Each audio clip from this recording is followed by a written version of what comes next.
Hello, this is a review of 13 movies from 2018 because I saw 13 movies in 2018. I just was realizing I want to make more videos, and I saw a lot of movies last year that I thought were fantastic. So I was like, I'm going to go through them and describe why they were all so good. But then I realized that talking about things I like doesn't usually go well, and I'd rather talk about something that I didn't like. Then I remember there were some movies I didn't like. So basically, I'm going to go through all the movies from worst to best, and I feel like the majority of the video is going to be the two movies that I thought were bad, and the rest of it is going to be me struggling to say anything about the movies that I thought were great. My ground rules are I'm not going to spoil the movies, and I will try to remember to describe what the movie is about, in case you don't know. So the worst movie that I saw was Please Stand By. In this movie, Dakota Fanning is an autistic woman who really likes Star Trek, and she wants to enter a Star Trek script writing contest, but she misses the deadline to mail in her submission, so she runs away from her group home and she travels across California in order to deliver it. Oh, I'm sorry, no spoilers. She plans to try to travel across California. Can she? So I'm kind of biased because I reviewed this movie for my friend's website, The Thinking Person's Guide to Autism, and I said that I thought it was bad, and I explained why. And in the Facebook comments for the website, people got super offended, and they were like, this reviewer is making all these comments about what autistic people are like and what autistic people's lives are like, based on the fact that I said this performance isn't a convincing autistic person, this story isn't believable or whatever. Oops. Anyway, I'm not sorry. I still think the movie is bad, and I feel like having this experience just made me hate the movie more. I guess it's not that bad, but now, whenever I think about it, my blood boils. It's I am allowed to say the movie is bad. So first of all, what did I think was so bad? Dakota Fanning's performance was really bad, and to me, I don't know. It looked like somebody sort of trying to follow their idea of what they think an autistic person looks like, but just doing it all by the book and just getting it all wrong. Okay, I'm autistic, so I won't move around, I won't look at people, I'll talk in a really flat voice, and I won't make any expressions. Beep boop, this is a realistic portrayal of an autistic person. I'm so brave for doing this. So that's not really how you do that kind of character. I feel like Danny Pudi as Abed in Community does a great job portraying an autistic person who has a flat affect. And Abed is a fully fledged character who's very well performed. And, it doesn't look at all like bad acting. I think what kind of ground my gears was the idea that you can't say something is bad acting because an autistic person could look the same as someone who's just doing a really bad job acting, but I just don't think that's true. I mean, maybe someday I'll meet the autistic person who looks exactly like bad acting and I'll have to eat my words, but I'm autistic. Most of my best friends are autistic. I've known many autistic people in my life, and I don't know anybody that looks like that. Sorry. My other complaint about the movie was that I felt like there wasn't really much of a plot, and I guess I sort of felt like the whole story of the main character making this journey across California didn't really, it wasn't thematically resonant. I felt like it wasn't well structured. It felt like she was just kind of put upon. She just starts traveling and all these random misfortunes happen to her and people are just jerks to her, and she kind of just deals with these situations or just kind of gets out of them in random ways. And I felt like it didn't really serve the story or the character. Sorry for caring about that. So people were like, well, you're not being, you're not thinking about how all this bad stuff does happen to autistic people. I know, but that doesn't make it a movie. You could have a movie about somebody playing video games for 10 hours, and that might be very realistic, but it isn't a good movie, and I'm not going to say it is just because it's realistic. I guess I just feel like there's a fundamental mismatch in what we're talking about. Politically, I think this movie is great. I love that somebody made a movie about an autistic person who's female, an adult, lives in a group home, is into sci-fi, like, you know, loves kids. Like, sort of the big issue that the character has is that she wants to live with her family, but she's being made to live in a group home. Like, I feel like that's so real and common, and, like, you don't usually see that in movies about autistic people. That's so great. I have, like, so much respect for them for making a movie about that. But it's not good. And I mean, I'm getting kind of mad talking about it, but, like, I just think it's so insulting that I should have to, like, pretend that I think it's good. You know, so I don't think it's good. The other bad movie that I saw was Hearts Beat Loud. Like Please Stand By, I feel like the idea has the potential to be good. However, it's not. In this movie, Nick Offerman is like a single dad, and his wife died when their daughter was very young, so he and the daughter are super close, and they play music together, and he's kind of this crabby music store owner whose store is going out of business because he, like, doesn't want to get with the times and, like, sell coffee at his music store or something. Yeah, so his daughter is going away to college, and he, like, is really clingy and, like, can't really deal with it and just wants to play music all the time. So I think one thing is they just didn't, something was wrong in how they portrayed the dad being clingy. Like, I guess I just feel like it was so over the top that it was creepy instead of, like, you know, a sympathetic issue that the character had. Like, and I think it's kind of like the fact that it was trying to be funny, but it wasn't really funny. Like, there was this scene where the daughter is, like, trying to do her homework. She's very academic. And the dad comes in and he's like, it's time for band practice. And the daughter's like, I don't want to do band practice. I'm doing my homework. And the dad is like, band practice? And she's like, I really have to finish this, Dad. And he, like, comes into the room and he's, like, playing an instrument, like, in her face. And he's like, band practice, band practice, band practice. And it's, like, supposed to be quirky or something. But it was just like, yikes. Like, I feel really bad for this girl. She should just, like, leave. And, like, you know, finally the dad, like, takes her book or her computer or whatever and, like, you know, gets rid of it and is like, we have to have band practice. And, like, it's like, well, okay, now they're gonna jam, but don't expect me to be happy about it because this is creepy. Also, there were just, like, interminably long scenes of them playing their songs. There were, like, 2 or 3 songs. They were fine, but they played each song 900 times. So that was a lot. I have 2 good things to say about the movie. I think it's cool that the daughter is black and in a relationship with another girl, and that these things aren't discussed or treated as issues at all. It's really cool that movies can get to that point now where you don't always have to talk about anything that's different. The other thing was there was a commercial for Mitski in the movie. Like, there's this part where the daughter's girlfriend is like, do you know this song by Mitski? Let me tell you about it. It's really good. Let's watch a YouTube video of it. I'd never gotten around to listening to it before, and it was very good, so I appreciated that the movie exposed me to it. Okay, Wonder Woman. Many people seem to really like Wonder Woman.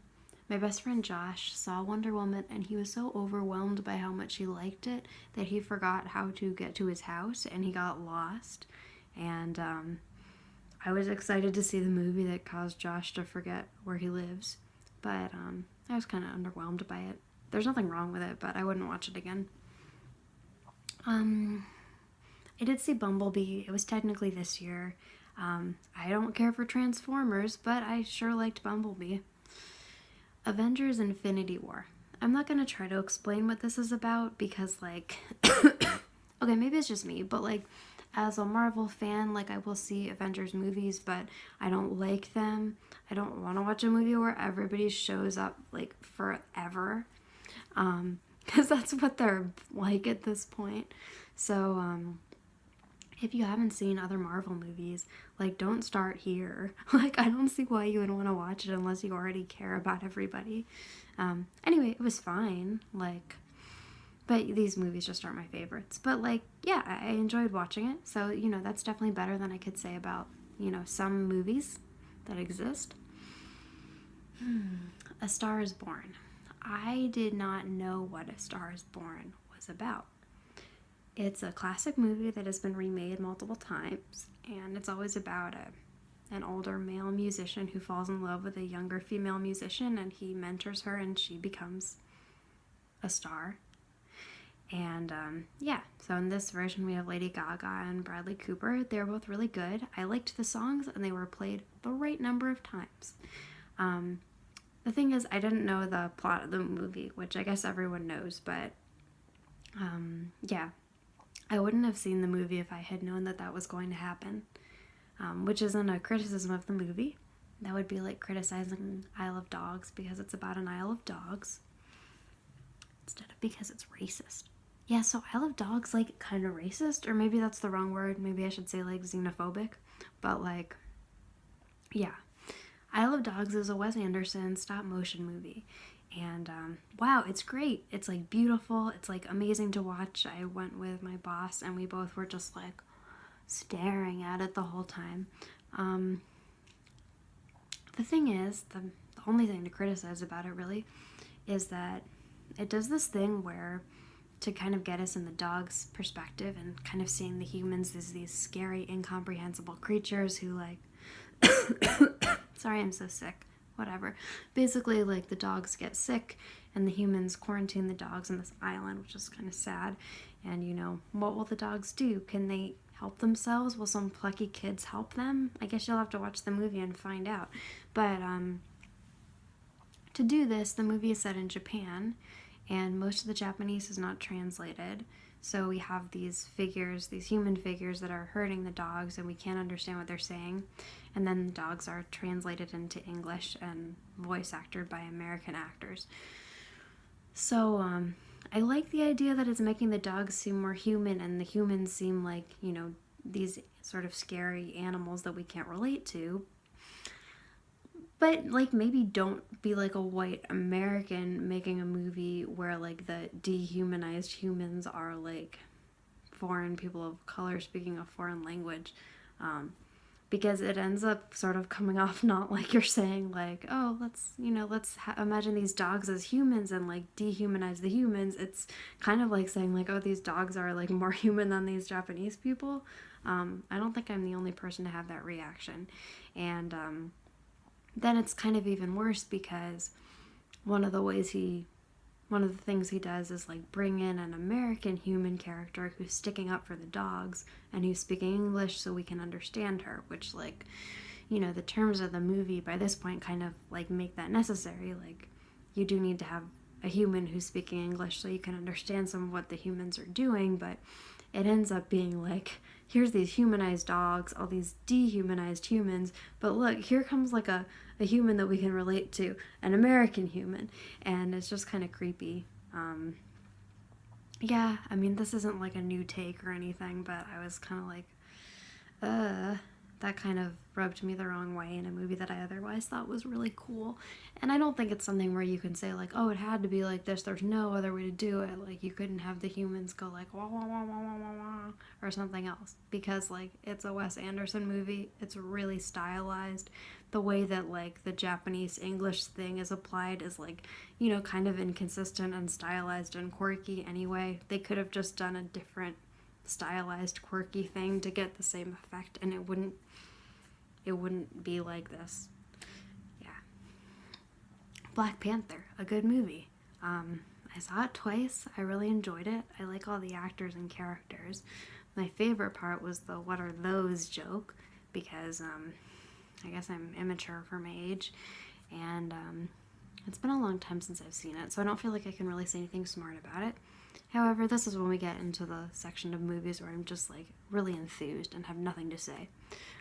Venom. I really liked Venom. I heard that some people don't like it, and I think that sucks.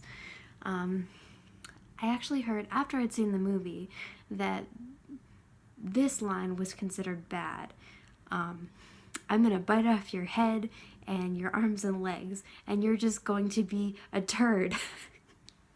That's a great line. People are jerks. The way I perceived it was that Venom kind of forgot that if you bit off a person's head, they would die. And so he was just trying to sound scary. And he forgot that, like, a torso could not, like, have consciousness. So I thought that was hilarious. Basically, I thought the movie was super great. I don't really have any complaints about it at all. I really liked Michelle Williams' character. In this, as in Ant-Man, I really like this new thing where a guy can break up with a girl in a movie and they can still see each other and maybe have tension or maybe not, and he can be friends with her new boyfriend, and the new boyfriend doesn't have to be an antagonist. I think that's cool. Generally, it just sort of felt that the Michelle Williams character was like a lot cooler than I was expecting her to be. Like, she wasn't really a type. Like, I liked that, you know, he didn't really have to like save her, and she was pretty good at dealing with the situation, and wasn't really like the girl character. Incredibles 2, I was really pleasantly surprised by. I didn't really like the first Incredibles movie that much. I'd kind of forgotten about it, but I thought this movie was just like awesome from start to finish. I really liked that it focused on female characters, and sorry, I thought that it was an example of a movie with a really great villain that really explores the issues of the movie well. It's been a while since I saw it.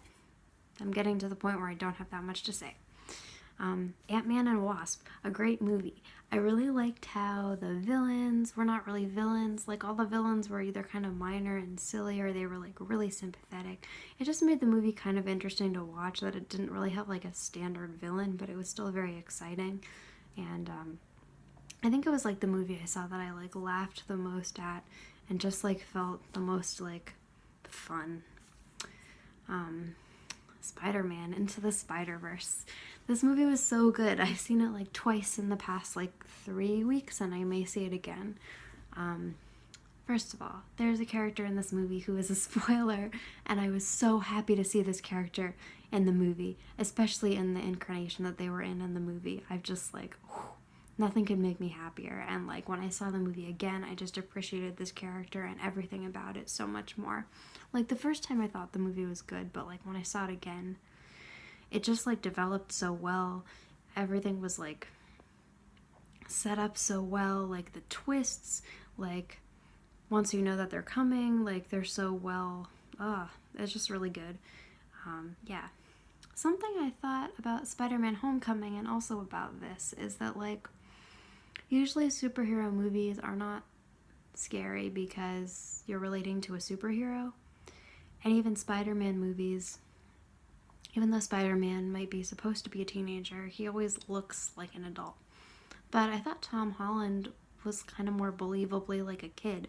And so Spider-Man Homecoming was like a lot like more upsetting to watch, but like in a good way, because this was all happening to a kid. And then in this movie, like Miles is so young that like that's even more true. Like a lot of the sad stuff just like hits you so much harder because it's happening to a child. And like the scary stuff, like with the Prowler, like really, I was really freaked out watching it. The movie, I guess I've forgotten to describe what the movies are about. I guess I'm kind of assuming that you know what these last few ones are about. This movie is kind of meta. It's about a bunch of different versions of Spider-Man from like different universes and comics all meeting each other. It's very meta, and it's kind of drawn to look like a comic, which is really cool. And but it's kind of cool because at the same time it sort of explores explicitly or less explicitly the idea that like, you know, like a woman could be Spider-Man or a person of color could be Spider-Man, and like it kind of does this by focusing on the idea that anyone could be Spider-Man, and it's just like really sweet and touching, I guess, the way that it sort of implicitly addresses those things.